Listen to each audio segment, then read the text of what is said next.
Question देखते हैं। पहला क्वेश्चन दिया हुआ है इसमें, the smallest common multiple of 36, 54 and 60 divide by 90 is, ठीक है, 36, 54 और 60 का सबसे छोटा सारगुणज डिवाइड बाई 90 बराबर है किसके बराबर है। क्वेश्चन को ध्यान से समझना, साथ ही साथ आंसर देने की कोशिश करना, देखना आप लोगों का कितना स्कोर होता है। देखो, जब भी क्वेश्चन में पूछे स्मॉलेस्ट कॉमन मल्टीपल यानी कि सबसे छोटा सारगुणज, जब भी क्वेश्चन में ये पूछेगा एग्जामिनर, तो जो भी नंबर आपको दिए होंगे उनका सिर्फ आपको एलसीएम निकालना है, ठीक है। सिर्फ डिजिट चेंज करेगा एग्जामिनर, लेकिन आपने देख लिया ना स्मॉलेस्ट कॉमन मल्टीपल जैसी पूछे तो नंबर का आपको क्या निकालना है, एलसीएम निकालना है। तो चलिए एलसीएम लेते हैं। एलसीएम आपका लेना है 36 का, 54 का और 60 का। एलसीएम लेते हैं अब इसका। 6 से काट देते हैं, 6 6 जा 36, 6 9 जा 54, 6 10 जा 60, ठीक है। उसके बाद काटते हैं, 3 से काटते हैं, 3 2 जा 6, 3 3 जा 9, उसके बाद 10 तो कटेगा नहीं। उसके बाद 2 से काटते हैं, 2 1 जा 2, 3 2 5 जा 10। अब इसका आगे तो कटेंगे नहीं, ठीक है, आपस में मल्टीप्लाई कर लेते हैं। 5 3 जा 15, 15 की 2 में करेंगे, 15 दूनी 30, 30 की 3 में करेंगे तो 90, और 90 की 6 में करेंगे तो ये आएगा आपका 540, ठीक है। तो इन नंबर का क्या निकल के आ गया, सबसे छोटा सारगुणज निकल के आ गया ना 540। इसको डिवाइड करना है 90 से, तो 90 से डिवाइड कर दो, 0 से 0 गई, और 54 को 9 से डिवाइड करेंगे तो आंसर आ जाएगा आपका 6, ठीक है। तो ऑप्शन जो फोर्थ है वो इसके अंदर आपका आंसर आ जाएगा 6, ठीक है। अब क्वेश्चन को आप समझे, जब भी क्वेश्चन में पूछे सबसे स्मॉलेस्ट कॉमन मल्टीपल, तो नंबर का हमेशा आपको क्या लेना है, एलसीएम लेना है। और जब पूछे हाईएस्ट कॉमन, ठीक है, ये तो स्मॉलेस्ट हो गया, जब पूछे हाईएस्ट कॉमन मल्टीपल तो उन नंबर का आपको एचसीएफ लेना है। एचसीएफ वाला क्वेश्चन मैं आपको नेक्स्ट वीडियो में बताऊंगा। आज आपका ये पार्ट 1 है, जो पार्ट 2 है इसके बाद मेरे चैनल पर आपको जल्दी मिल जाएगा। टोटल 30 क्वेश्चन मैंने लिए, यही से आपको क्वेश्चन आपके एग्जाम में आएंगे, ठीक है। तो पार्ट 1 आज आपका है, पार्ट 2 में मैं आपको एचसीएफ वाला बताऊंगा, और जिसमें दोनों भी आते हैं वो भी नेक्स्ट वीडियो में बताऊंगा, ठीक है। इसलिए चैनल को सब्सक्राइब कर लेना ताकि वो वीडियो आपकी छूटे ना। और मैथ में मैं आपकी गारंटी दिला रहा हूँ, ये जो न्यूमेरिकल आते हैं 15 में से पूरे 15 में आपके दिलवाऊंगा, ठीक है, क्योंकि बहुत बेसिक इनका लेवल होता है। नेक्स्ट क्वेश्चन देखते हैं। नेक्स्ट आपका 2 दशमलव संख्याओं के योग की संकल्पना को पढ़ाने के लिए निम्नलिखित में से शिक्षण अधिगम का कौन सा साधन सर्वाधिक उपयुक्त है। देखो, अब इसमें समझने वाली चीज है, नीचे आपको दिया हुआ है, ये देखिए, मैं इमेज के थ्रू आपको दिखाता हूं। पहले देखते हैं ऑप्शन को, आंसर बाद में देखेंगे। ये होता है आपका एबेकस, ये होता है आपका जियो बोर्ड, ये होता है आपका ग्राफ पेपर। इनको जानना जरूरी है। पहले क्या होता है, देखो, ये होता है आपका एबेकस। एबेकस का यूज किस लिए होता है, बेसिक काउंटिंग सिखाने के लिए इसका यूज होता है। जैसे यहाँ पर देखो, ये बॉल दिख रही है ना, एक बॉल इधर है, एक बॉल इधर ले आएंगे कि बेटा एक बॉल इधर ले आई तो कितनी हो गया, बच्चा बचाएगा सर 2 बॉल होगी, ठीक है। इनमें से एक बॉल इधर चली गई जाएगी तो बच्चों को क्या बताया जाएगा, घटा के बारे में बताया जाएगा, सब्सट्रैक्शन के बारे में बताया जाएगा। बेसिक काउंटिंग सिखाएंगे कि 1 2 3 4 5 6, तो बेसिक काउंटिंग सिखाने के काम आ गया। प्लेस वैल्यू फेस वैल्यू सिखाने के काम आ जाएगा। तो ये यूज होते हैं आपके एबेकस के, ठीक है, पहला समझे। दूसरा समझते हैं अब जियो बोर्ड। देखिए, ये आपको कुछ फिगर्स दी हुई है, जैसे आपका स्क्वायर बना हुआ है, रेक्टेंगल बना हुआ है, तो बेसिकली जियो बोर्ड का यूज होता है बेसिक ज्योमेट्री सिखाने के काम आता है। किसके, बेसिक ज्योमेट्री सिखाने के काम आता है। लेकिन इसके अंदर याद रख लेना, सिर्फ 2D शेप्स के बारे में बताया जाता है, ना कि 3D शेप्स के बारे में। 2D शेप्स कौन सी हो गया, आपका स्क्वायर हो गया, रेक्टेंगल हो गया, ठीक है, सर्कल हो गया, सिर्फ 2D शेप्स के बारे में बताया जाता है जियो बोर्ड के अंदर। जियो बोर्ड भी आपका कंप्लीट हो गया। नेक्स्ट बचा आपका कौन सा, ग्राफ पेपर। देखिए, ग्राफ पेपर जहां भी आपको देखने को मिलेगा वहां पर आपको डेसिमल नंबर जरूर देखने को मिलेगा, ठीक है। और जहां डेसिमल नंबर देखने को मिलेगा वहां ग्राफ पेपर आपको जरूर देखने को मिलेगा। आंख बंद करके आंसर लगा देना, आपका हमेशा सही होगा। क्यों, देखो, जैसे एग्जामिनर ने पूछा था कि योग की संकल्पना पढ़ानी है, ठीक है, ये एडिशन कंसेप्ट बताना है, एडिशन का डेसिमल नंबर की। तो देखो, यहां पर मान लीजिए 0.1 ले दिया, डेसिमल नंबर ले दिया, प्लस 0.2 प्लस 0.3, तो ग्राफ पेपर पे पॉसिबल है ना, जो आपको ये सामने खाने दिख रहे हैं इसके अंदर पॉसिबल है प्लस करना भी माइनस करना। क्या इसके अंदर पॉसिबल हो पाएगा, इन दोनों के अंदर नहीं। डेसिमल नंबर का चाहे योग पूछे घटा पूछे, वो सिर्फ ग्राफ पेपर ही पॉसिबल है, ठीक है। तो आंसर इसमें आपका क्या हो जाएगा, ग्राफ पेपर। इन सभी को समझ लेना, 1 नंबर का कंफर्म आता है, ठीक है। और देखिए, एक एक क्वेश्चन के ऊपर वेरी वेरी इंपोर्टेंट लिख लेना, आपका पेपर यही से बनेगा। नेक्स्ट आपका क्वेश्चन 3 सही 1/4 किलोग्राम चीनी से 1/16 किलोग्राम चीनी के कितने पैकेट बनाए जा सकते हैं। ठीक है, कभी कभी सिंपल आ जाता है कि बताइए 1/4 में कितने 1/16 है, इस तरीके से आपका क्वेश्चन आ जाता है। और देखिए अगर आपको जो लोग पहली बार सीटेट का एग्जाम दे रहे हैं तो भाई प्रीवियस ईयर के क्वेश्चन पेपर आप लोग उठाना। ठीक है, अगर आपने प्रीवियस ईयर के क्वेश्चन पेपर उठाए ना जिसमें आज तक क्वेश्चन पूछे गए सीटेट के अंदर, सेम आपको यही क्वेश्चन मिलेंगे, सिर्फ डिजिट चेंज करी हुई मिलेगी क्योंकि सिलेबस ही आपका सेम इतना ही है। ठीक है, तो प्रीवियस ईयर के क्वेश्चन पेपर भी आपने कर लिए ना तो आपका सीटेट आराम से पास हो जाएगा। तो या तो मैं आप मेरे नोट्स ले सकते हो या फिर जो यूट्यूब पर आपको बता रहा हूँ उसमें आप देख सकते हो। चलिए इसको सोल्व करते हैं। 3 सही 1/4, इसको सोल्व करिए। 3 की मल्टीप्लाई नीचे वाले से करेंगे कितना हो जाएगा 12 और ऊपर वाले में एक जोड़ देते हैं। ठीक है, तो हो जाएगा 13/4। ठीक है, 4 तिया 12 और 13 13/4। इसमें कितने किलोग्राम चीनी के पैकेट बनाए जा सकते हैं 1/16। ठीक है, अब इसको सीधा सोल्व कर दो। 13/4 इंटू 16/1 काट दो इसको, 4 4 जा 16, 13 की 4 में करेंगे कितना आंसर आ जाएगा 52 आंसर आ जाएगा। ठीक है, सिंपल सा क्वेश्चन था। जितने भी पेपर 1 में क्वेश्चन बहुत बेसिक है, पूरे 15 में से 15 का आपका मैं स्कोर दिलाऊंगा। ठीक है, 15 में से 14 भी नहीं चाहिए मुझे क्योंकि क्वेश्चन ही बहुत सिंपल होते हैं। नेक्स्ट पढ़ते हैं। नेक्स्ट आपका एक वर्ग की भुजा 10 सेंटीमीटर है, यानी ठीक है साइड है किसी स्क्वायर की 10 सेंटीमीटर। यदि वर्ग की भुजा यानी साइड की जो स्क्वायर की जो साइड है उसको दुगुना कर दिया जाए, डबल कर दिया जाए, तो नया परिमाप यानी नया पेरीमीटर कितने गुना हो जाएगा वो आपको बताना है। अब क्वेश्चन समझो जरा। पहले ले लेते हैं स्क्वायर। स्क्वायर क्या होता है जिसकी सभी साइड इक्वल होती है। इसकी वर्ग की भुजा कितनी दे रखी है 10 सेंटीमीटर। मान लो ये साइड इसकी 10 है तो सभी 10 हो जाएगी क्योंकि इसकी सभी साइड इक्वल होती है। ठीक है, उसके बाद कहता है यदि इसकी साइड को दुगुना कर दिया जाए, डबल कर दिया जाए। मान लीजिए स्क्वायर बनाया दूसरा तो 10 का डबल कितना हो जाएगा 20 हो जाएगा। अगर एक 20 होगी तो सभी 20 हो जाएगी। यहां तक बात समझे आप। ठीक है, अब उसके बाद जो सबसे मेन चीज है, सबसे इंपॉर्टेंट चीज है, उसको लिख लो अपने रजिस्टर के अंदर कि जो पैरामीटर ऑफ स्क्वायर होता है, पैरामीटर ऑफ स्क्वायर होता है या वर्ग का जो परिमाप होता है उसका फॉर्मूला होता है 4 इंटू ए। 4a, ए का मतलब होता है साइड, यानी 4 की मल्टीप्लाई उस स्क्वायर की साइड से कर दो तो आपका पैरामीटर या परिमाप निकल के आ जाएगा। ठीक है, जैसे पहला जो स्क्वायर है इसमें साइड कितनी है 10, तो 4 की मल्टीप्लाई किससे करेंगे 10 से, कितना आ जाएगा आपका 40। यहां तक समझे। दूसरे स्क्वायर में साइड कितनी है 20 है, तो 4 की मल्टीप्लाई किससे करेंगे 20 से, कितना आ जाएगा 80। तो देखो जब साइड डबल करी, ठीक है, जब साइड 10 से 20 हुई तो पैरामीटर कितना हो गया 40 से 80 हो गया। यानी अगर साइड को डबल कर रहे हैं तो भाई पैरामीटर भी डबल हो रहा है। तो क्वेश्चन में यही पूछा है ना, तो उनका जो परिमाप है यानी पैरामीटर है कितने गुना हो जाएगा, तो वो भी कितने गुना हो जाएगा 2 गुना हो जाएगा। ठीक है, तो आंसर हो जाएगा इसके अंदर आपका फर्स्ट। अब देखो एक तो क्वेश्चन आता है आपका स्क्वायर के अंदर से, एक क्वेश्चन आता है आपका रेक्टेंगल के अंदर से, और एक क्वेश्चन आता है जिसमें स्क्वायर और रेक्टेंगल दोनों ही पूछे जाते हैं। तो नेक्स्ट वीडियो में मैं आपको रेक्टेंगल वाला और दोनों वाला बता दूंगा। ठीक है, चलिए अब चलते हैं नेक्स्ट क्वेश्चन के ऊपर। नेक्स्ट आपका जो कि आपके पेडागोजी से लिया हुआ है, हमेशा पूछा जाता है कि राष्ट्रीय पाठ्यचर्या की रूपरेखा यानी एनसीएफ 2005 के अकॉर्डिंग प्राथमिक स्तर पर गणित शिक्षण का उद्देश्य निम्नलिखित में से कौन सा नहीं है। देखो एग्जामिनर ने पूछा है कौन सा नहीं है, लेकिन जो बाकी के 3 हैं उनके ऊपर वेरी वेरी इंपॉर्टेंट लगा लेना क्योंकि सबसे ज्यादा क्वेश्चन ये पूछा जाता है कि कौन सा उद्देश्य है। ठीक है, तो इन्हीं 3 में से आपका कोई एक पॉइंट बनता है।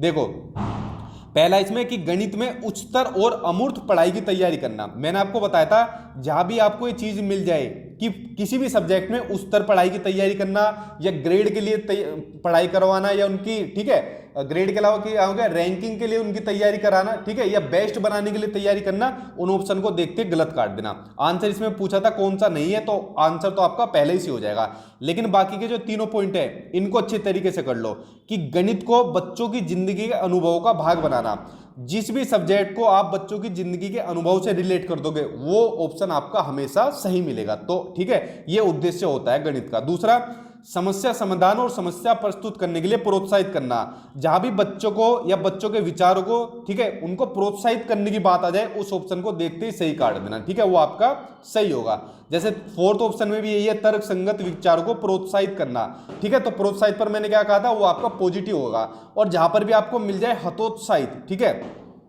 हतोत्साहित मिल जाए उस ऑप्शन को देखते गलत काट देना। आपको बच्चों को प्रोत्साहित करना है ना कि हतोत्साहित। ठीक है, तो तीनों ही आपके लिए इंपॉर्टेंट है, ये आपके उद्देश्य होते हैं गणित सेक्शन के, और पहला ऑप्शन आपका सही हो जाएगा क्योंकि क्वेश्चन में आपका नेगेटिव पूछा था। ठीक है, चलिए अब चलते हैं नेक्स्ट क्वेश्चन के ऊपर। नेक्स्ट है आपका गुणनफल, ये 2 नंबर दिया हुआ है, इसमें से कौन सी संख्या घटाई जाए ताकि ये नंबर प्राप्त हो जाए। इस क्वेश्चन में कुछ नहीं आता, सिंपल 2 डिजिट पूछता है, देता है एग्जामिनर, और फिर पूछता है कौन सी संख्या घटाई जाए या फिर कौन सी संख्या जोड़ी जाए। सबसे ज्यादा यही पूछता है कौन सी संख्या घटाई जाए। ठीक है, कि हमें कोई फलाना ये संख्या प्राप्त हो जाए। अब देखो कुछ नहीं करना, सिंपल इसके अंदर ये आपका 1109 मल्टीप्लाई 505, इसमें से कौन सी संख्या घटाई जाए, कोई भी घटा लो, मान लो x घटा लेता हूं। ठीक है, और ताकि कौन सा नंबर प्राप्त हो जाए, ये 5,05,050, यही तो पूछा है ना। अब इन दोनों की मल्टीप्लाई कर दो, मल्टीप्लाई करने के बाद क्या आंसर आएगा, वो मल्टीप्लाई करने के बाद क्या डिजिट आएगी, करते हैं तो 5, मेरे साथ करिए आप भी मल्टीप्लाई, 4 0, ठीक है, उसके अलावा 5 60, ये नंबर आ गया। ठीक है, इसमें से क्या घटाया था, x घटाने में क्या नंबर मिला था, ये 50 50 50। अब x की वैल्यू निकल के आ जाएगी, इसमें से ये वाला घटा दो। ठीक है, तो आंसर आपका निकल के आ जाएगा। ठीक है, तो सिंपल इसके अंदर क्वेश्चन के अंदर कुछ नहीं था, जो मैंने आपको चीज बताई सिर्फ उतना जान लेना। ठीक है, कि यहां पर या तो पूछेगा कौन सी संख्या घटाई जाए, ठीक है, या फिर पूछेगा कि कौन सी संख्या जोड़ी जाए, और सिर्फ आपको यहां पर डिजिट चेंज करके दे रहा, सिर्फ आपको मल्टीप्लाई करके, ठीक है, उसको बाद में जोड़ना है घटाना है। ठीक है, ये काम अब होमवर्क कर लेना, देखना 4 में से कौन सा सही निकलेगा आपका। एक काम होमवर्क के लिए भी आपको दे दिया। ठीक है, नेक्स्ट आपका निम्नलिखित में से कौन सा 11,1111 संख्या का प्रतिनिधित्व करता है। ठीक है, यानी उसको रिप्रेजेंट करता है, नीचे वालों में से कौन सा। देखो इसको करते हैं, लिख लेते हैं। पहला 11,000, ये लिख लिया हमने 11,000। ठीक है, उसके बाद है 1100, तो उसके बाद लिख लेते हैं 1100, उसके बाद है 11,11। ठीक है, इनको जोड़ लो, 1 1 1 2 1। ठीक है, यानी 12,111, 12,111 सही आंसर हुआ। सिर्फ यहां पर आपको नंबर दे देगा, या 11,1111 दे दिया, कभी 10,000 दे देगा, कभी 8,000 दे देगा, सेम एज इट इज करता है। बाकी क्वेश्चन आपके सेम रिपीट होता है आपके सीटेट के मैथ्स के अंदर। ठीक है, बहुत सिंपल क्वेश्चन होते हैं। चलिए अब चलते हैं नेक्स्ट क्वेश्चन पर। नेक्स्ट आपका मैं कौन सी संख्या हूं, हमें नहीं पता भाई कौन सी संख्या हो, अब आगे जो एग्जामिनर बोलेगा उसके अकॉर्डिंग बताएंगे कौन सी संख्या हो। मैं 2 अंकों की सम संख्या हूं, 2 डिजिट इवन नंबर हूं मैं 3 4 6 का सार गुणज हूं। ठीक है, कॉमन मल्टीपल हूं 3 4 6 का, मेरे कुल 9 गुणनखंड है, बताओ मैं कौन सी संख्या हूं। नीचे 4 आपको संख्याएं दे देगा। देखो जब भी ऐसा क्वेश्चन आ जाए, आपको हमेशा ऑप्शन से उसका आंसर सही करना है। ठीक है, इन क्वेश्चन में अपनी तरफ से ज्यादा सोल्व मत करना, क्योंकि वरना आपका टाइम ज्यादा लग जाएगा, और मैथ्स में सारा खेल टाइम का है। अगर आपने कम टाइम में ज्यादा स्कोर किया तभी आपका कोई एग्जाम क्रैक हो पाएगा, क्योंकि मैथ्स में जो आपकी जो मैटर करता है ना, वो टाइम करता है, इसलिए कम टाइम में ज्यादा आंसर आपको सोल्व करने हैं। देखो ऑप्शन लेते हैं, 2 डिजिट इवन नंबर कौन सी है, 36 भी है, 48 भी है, 56 भी है, 24 भी है, क्योंकि सम संख्या कौन सी होती है, जो 2 से डिवाइड होती है, तो चारों ही 2 से डिवाइड हो रही है, तो पहली तो रिक्वायरमेंट फुलफिल कर रही है चारों ही ऑप्शन। ठीक है, उसके बाद बोलता है मैं 3 4 6 का कॉमन मल्टीपल हूं, तो इससे इसको डिवाइड कर लेते हैं। 36 3 से डिवाइड हो जाएगा, ठीक है, 12 36, 4 से भी हो जाएगा, 4 9 36, और 6 से भी हो जाएगा, 6 6 36, तो पहला भी हो गया। ठीक है, 48 को करते हैं, 48 भी हो जाएगा। 48 किससे होगा, 3 1 16 48, और 12 चौक 48, और 6 8 48, ये भी हो गया। तीसरा देखते हैं, 56 को 3 से करते हैं, 56 नहीं होगा भाई 3 से। ठीक है, तो ये ऑप्शन तो आपका गलत हो गया, ये ऑप्शन तो आपका कट गया इसके अंदर। ठीक है, बाकी के 2 ऑप्शन तो हो रहे हैं। चौथे वाला ऑप्शन देखते हैं। भाई जितने क्वेश्चन है ना, इनको समझ लेना अच्छी तरीके से, ज्यादा किताबें पढ़ने की जरूरत नहीं है, ज्यादा यूट्यूब वीडियो देखने की जरूरत नहीं है। ये सिंपल से बहुत क्वेश्चन लग रहे होंगे, लेकिन आपके एग्जाम में पूछे भी यही जाते हैं। ठीक है, इसलिए इनको समझ लेना। 24 भी हो जाएगा, 3 से भी कटता है 24, 3 8 24, 4 6 24, 6 चौका 24। ठीक है, तो दूसरी जो रिक्वायरमेंट है वो फुलफिल कौन कर रहे हैं, पहला, दूसरा और चौथा। उसके बाद कहा है कि मेरे कुल 9 गुणनखंड है, तो देखते हैं कौन से नंबर के 9 गुणनखंड हो गए। पहले 36 का लेते हैं। 36 किस किस से डिवाइड हो रहा है, बताइए किस किस से 36 डिवाइड हो जाएगा। 1 से हो जाएगा, 2 से हो जाएगा, 3 से हो जाएगा, 4 से हो जाएगा, 5 से नहीं होगा 36 डिवाइड, 6 से हो जाएगा, 7 से नहीं होगा, 8 से नहीं होगा, 9 से हो जाएगा, 9 के बाद 12 से, 12 के बाद 18, और 18 के बाद 36। देखो 9 तो यही बन गए। ठीक है, 1 2 3 4 5 6 7 8 9, तो 9 फैक्टर आगे, तो आंसर आपका फर्स्ट सही हो जाएगा। ठीक है, तो आंसर फर्स्ट है। अब चलिए चलते हैं नेक्स्ट क्वेश्चन के ऊपर। नेक्स्ट है आपका the difference of the place value and the face value of the number 3 in 12,345 is. ठीक है, ये कोई संख्या दी हुई है, इसमें 3 के स्थानीय मान तथा अंकित मान में अंतर बताइए। या तो इनमें अंतर पूछ लेगा, या इनमें जोड़ पूछ लेगा, या इनमें मल्टीप्लाई पूछ लेगा। ठीक है, इसी तरीके से एग्जामिनर पूछेगा, लेकिन आपके लिए प्लेस वैल्यू और फेस वैल्यू जानना जरूरी है। देखिए, जब भी किसी डिजिट का प्लेस वैल्यू पूछे, स्थानीय मान पूछे, तो उस डिजिट के बाद जितने भी नंबर है उनको जीरो में कन्वर्ट कर दो। जैसे इसमें किसका प्लेस वैल्यू पूछा है, स्थानीय मान 3 का पूछा है, तो देखो 3 के बाद क्या है 45, 2 डिजिट है, यानी 2 जीरो लगा दो। तो 3 के बाद 2 जीरो लगा दी, तो प्लेस वैल्यू निकल के आ गई। उसके बाद फेस वैल्यू जिस नंबर की भी पूछेगा, फेस वैल्यू हमेशा उस नंबर की वही नंबर रहता है, समझे बात को। तो फेस वैल्यू 3 का कितना हो जाएगा, 3 ही हो जाएगा। उसके बाद जो भी एग्जामिनर पूछे, जोड़ पूछे, घटा पूछे, मल्टीप्लाई पूछे, उसको कर दो। यहां पर अंतर पूछा है तो माइनस कर दो, आंसर आ जाएगा इसमें 792, 297 इसमें आपका आंसर आ जाएगा 4।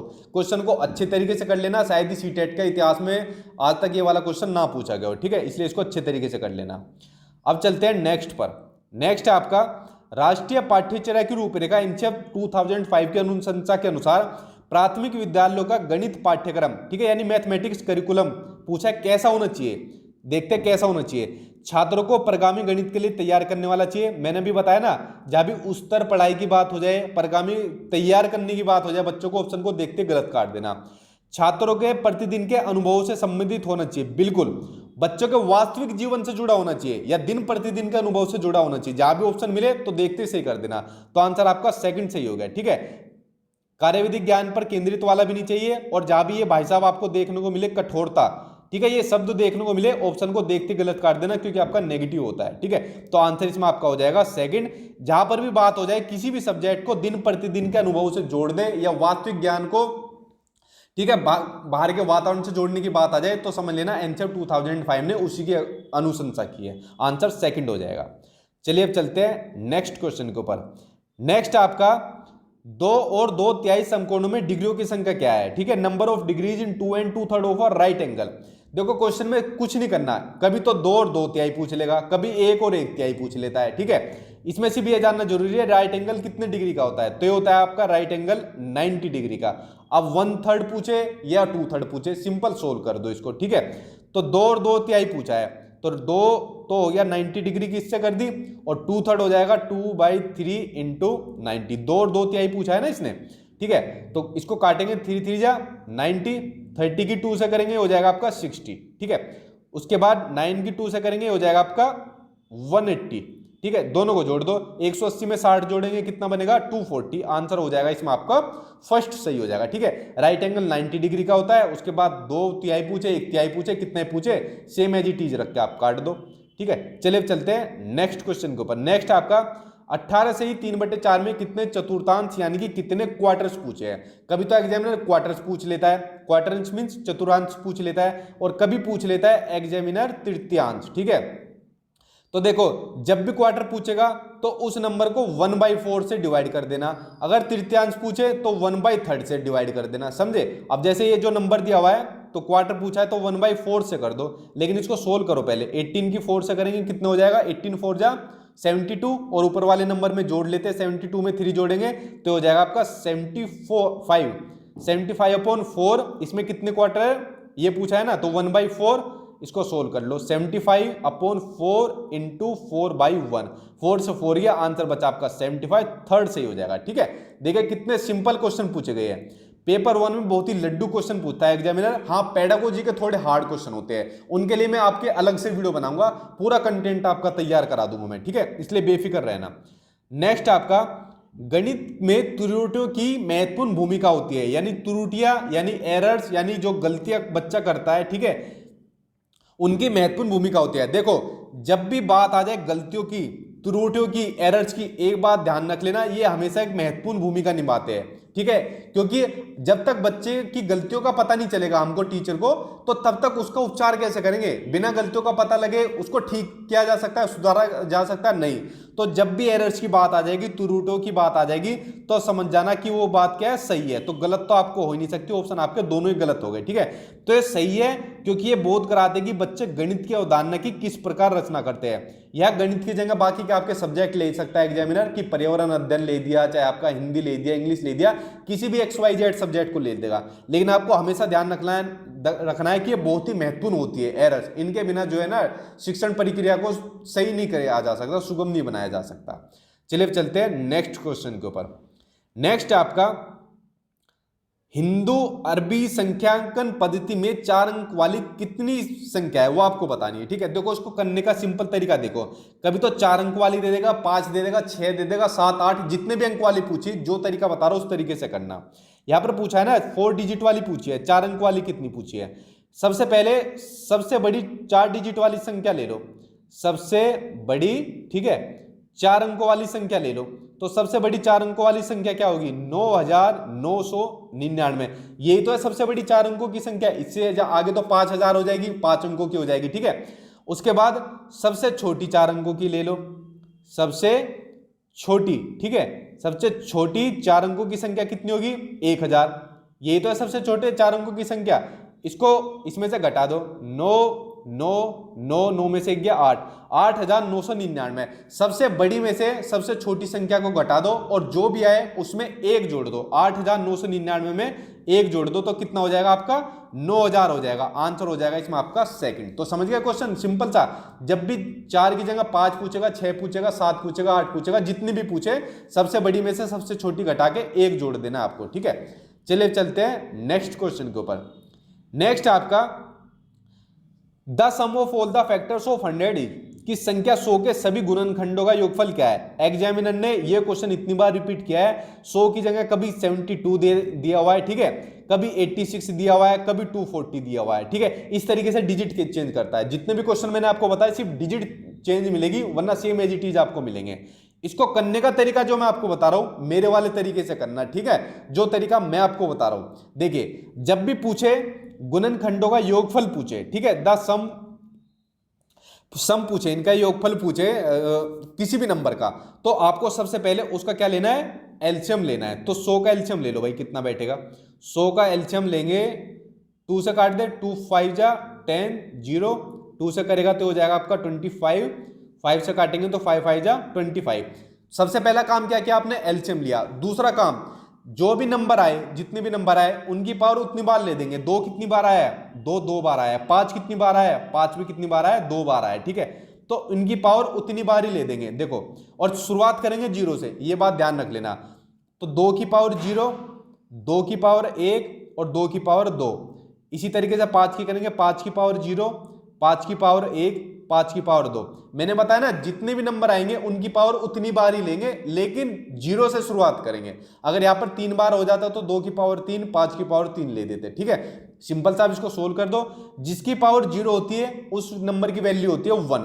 2 की पावर 0 की वैल्यू हो जाएगी 1, ठीक है, प्लस 2 की पावर 1 की होती है 2, प्लस 2 की पावर 2 की होती है 4, ठीक है। 5 की लेंगे इसी तरीके से, 5 की पावर 0 है तो इसकी हो जाएगी 1, प्लस 5 में की 5, प्लस और 5 का स्क्वायर 25। इसको जोड़ लो, 1 में 2 जोड़े 3 और 3 में 4 जोड़े 7, ठीक है, इंटू योगफल पूछा है ना। अब इसमें जोड़ो, 5 में जोड़े 6, 6 में जोड़े 25, तो कितने हो गए? 31। सिंपल सी इनकी मल्टीप्लाई कर लो। 7 की 7 से करेंगे 7, 7 3 जा 21, 217। आंसर हो जाएगा इसमें आपका फर्स्ट, ठीक है। यहां पर सिर्फ आपको नंबर चेंज देखने को मिलेगा। 100 की जगह कुछ भी नंबर मिल जाएगा और उसके अलावा जोड़ घटा एग्जामिनर यहां कुछ कर लेगा, लेकिन सबसे पहले आपको यही करना है, ठीक है। जो भी नंबर पूछेगा सबसे पहले क्या काम करना है आपको? उस नंबर का हमेशा एलसीएम लोगे, ठीक है। एलसीएम लेने के बाद जो संख्या जितनी बार आई है उसकी पावर उतनी बार ही लिखेंगे, ठीक है। जो संख्या जितनी बार आएगी उसकी पावर उतनी बार ही लिखेंगे, ठीक है। आंसर आपका सेम सिंपल निकल के आ जाएगा। तो